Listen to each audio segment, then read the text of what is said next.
Ustalar yoktur, şahitler yoktur. Bir de niye gelmişik, ama bizim iş yürüdü, nereden iş yürüdü, ayın atılacak, yılın atılacak. Bir de darık nerede niye neydi, basit olmuyor. İbrahim müəllim atır. Hoppa. 3 xal. Hə. İndi fərqli istiqamətlə atılar. Ay ay ay.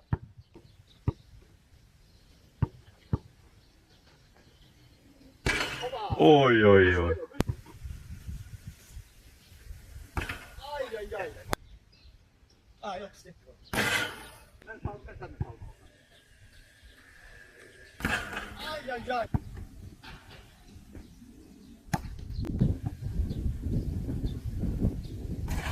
Az qalmışdı.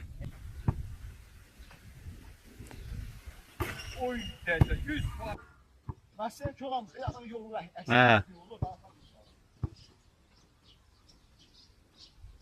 Hoppa, yaxşı.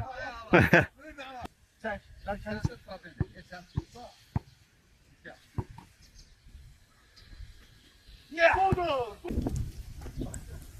Əla düşdü. Aferin.